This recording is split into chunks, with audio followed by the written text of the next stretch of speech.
All right, good peoples. It's Bruce with Targeted Wealth Creation back at you for Defiance. I know a lot of you don't love the Defiance versus Round Hill and the weeklies, and I don't blame you. They really haven't been performing. I thought I'd give them the advantage, not an advantage, but I thought I'd at least track them since they went to weekly and focus on that. So if you're looking for what the payouts were, right here is your distribution. So Qqqy, their NASDAQ 100, paid 0.2386 based on the 1230 closing price. That is you see the yield 39.68.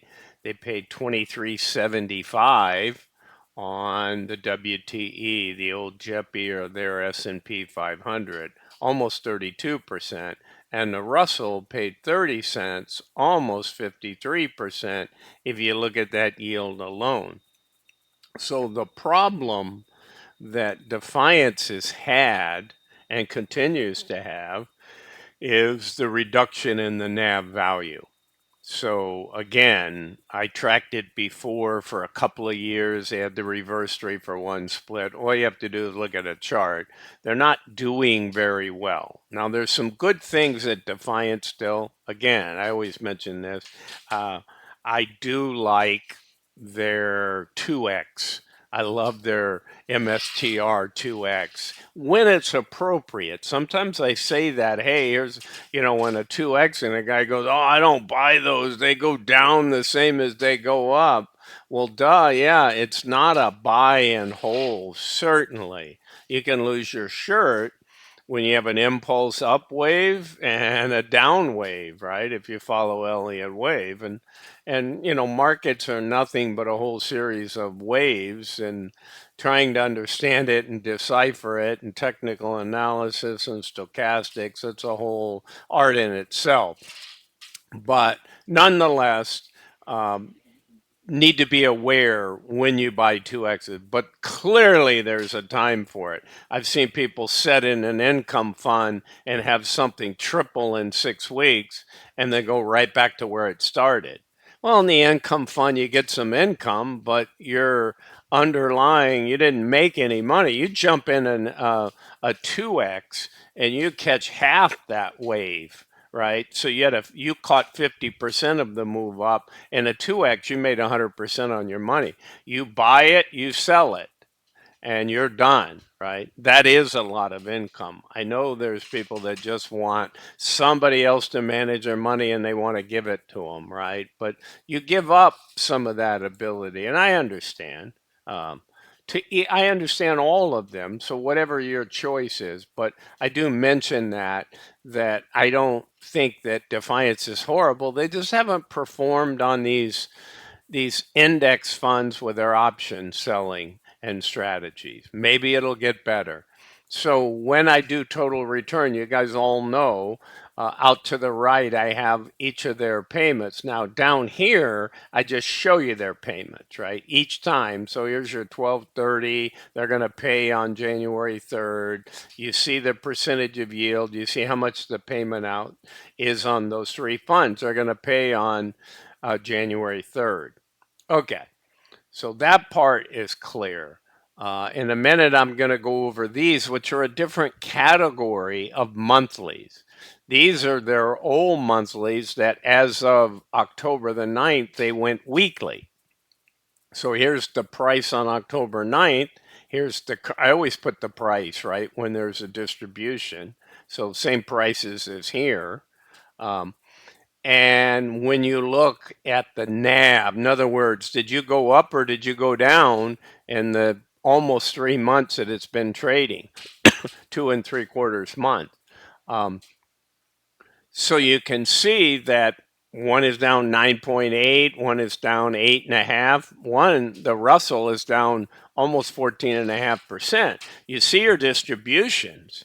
So from just the yield basis, okay, how much have you yielded based on what you paid for it if you bought it October 9th? Well, you yield 10, almost 8, and over 12. Well, when you annualize that, and remember, these funds launched at different dates, so I track all that stuff and take that into consideration and create these multiplier, right, kinds of things. So these all have the same date.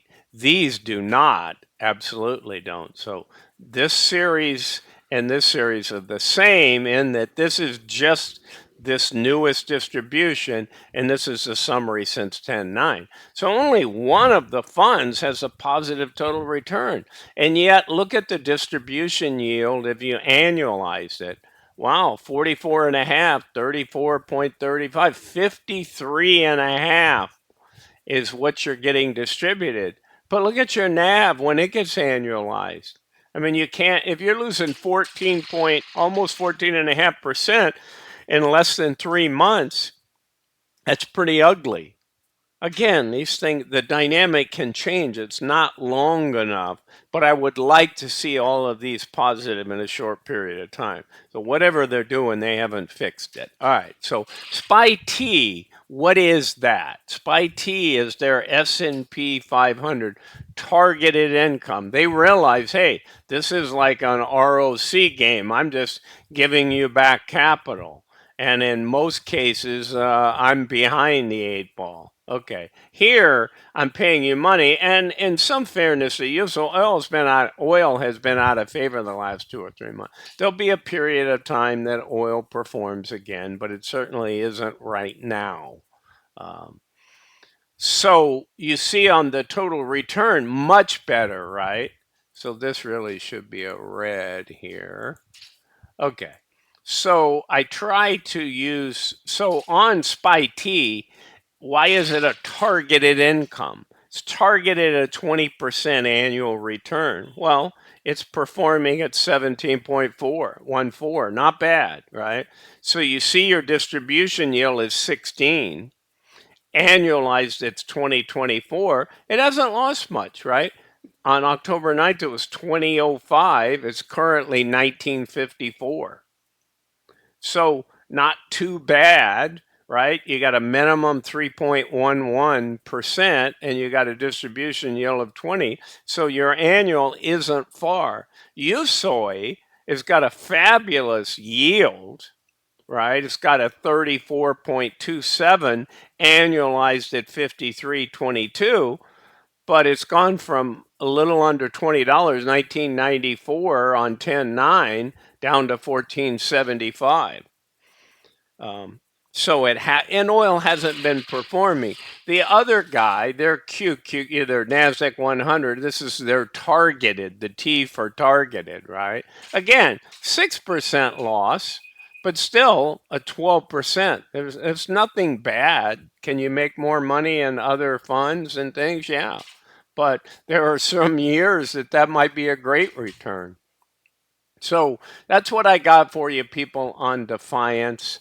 Um, Again, this is your current distribution in yellow. This is your current distribution in yellow for the Spyt, the Usoy, and the Qqqt. So Defiance is not all bad. I just think they need to get their act together. I mean, to me, Roundhill is a much superior. Curve is good for some things. Geomax has its pluses, and it's Misty and Coney, and even the YMAX. I like YMAX because it's spread out over so many of their single stock funds. But so that's what I got for you, peoples. Have a great new year. Um, this is Bruce with Targeted Wealth Creation. I'm not a financial advisor. This is not financial advice. Bye for now.